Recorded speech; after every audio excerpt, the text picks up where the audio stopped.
Vocês ficaram sabendo? Um cara chamado Thomas Jerome Newton afirma que veio de um planeta chamado Antea para uma missão na Terra para poder salvar os habitantes do seu planeta. Pois é, essa é a história que esse livro aqui conta. Eu já li e vou contar um pouco para vocês sobre ele. O Homem que Caiu na Terra foi escrito por Walter Tevis, publicado originalmente em 1963. É considerado um clássico da ficção científica e aclamado entre os fãs do gênero. Esse é um livro que fala sobretudo de solidão, apesar de não ser o foco da trama, mas ela está presente ao longo de toda a subtrama do protagonista, que sente uma saudade enorme da família que deixou em seu planeta natal. A história começa no ano de 1985, com um homem andando por uma pequena cidade no interior dos Estados Unidos. Ele está atrás de vender uns anéis, pois ele precisa de dinheiro. As poucas pessoas por quem ele cruza mostram surpresa ao vê-lo. O acham, digamos, peculiar. Thomas assumiu uma aparência humana, mas com algumas características fora do comum, como ser muito alto e muito magro, chegando a pesar 40 quilos mais ou menos, ter dedos muito longos e finos, cabelo branco como se fosse albino e olhos azuis quase pálido. Ao longo da história, vemos como Thomas tem uma inteligência muito acima da média humana, com conhecimentos científicos que à época nem sonhava em possuir. E graças a esses conhecimentos, não demora muito e ele se torna um mega empresário de sucesso na área da tecnologia, se tornando um milionário. Ele inicia então um projeto grandioso e ultra secreto.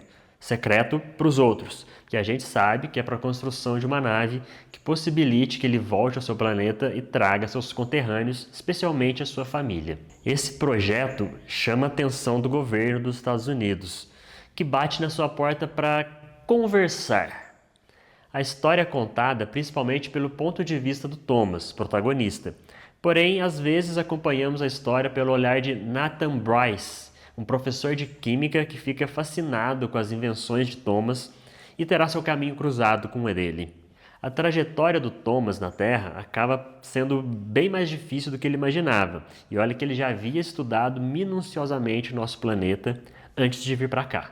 É muito interessante acompanhar a evolução do personagem, tendo que se adaptar a diversos obstáculos da nossa vida, como por exemplo os seus olhos super sensíveis que não suportam uma simples claridade do dia, entre tantas outras questões bem mais profundas, como a sua decepção com as atitudes gananciosas e egoístas dos humanos, que faz ele sentir ainda mais deprimido e solitário, com mais saudade ainda do seu planeta e dos seus familiares. A história tem uma escrita bem fluida e envolvente. É daqueles livros que quando você percebe já está lá para metade da história. Preciso ressaltar ainda a maravilha que é essa edição da Dark Side, que nunca decepciona no quesito projeto gráfico. A escolha das cores, do papel, dos elementos gráficos é magnífica e só deixa a experiência ainda mais rica. Esse livro foi adaptado para o cinema em 76, com ninguém mais, ninguém menos que David Bowie interpretando Thomas Newton.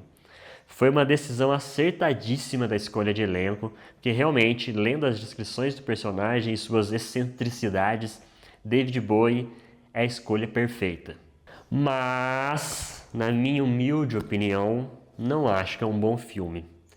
É claro que toda adaptação deixa frustrações para quem já leu o livro, mas a gente tem que saber separar as coisas, afinal são obras diferentes em plataformas diferentes, com maneiras diferentes de se contar a história. Mesmo assim, não consegui gostar desse filme. Sei lá, o filme não me pegou como o livro pegou. Em diversos momentos o filme é arrastado, com inserções muito brisadas, que não fazem parte do livro e não contribuem em nada com a história. Enfim, se não conhece esse livro, recomendo fortemente. E depois você decide se assiste ou não o filme, porque, sei lá, pode ser que você goste. É isso, até logo e bons livros.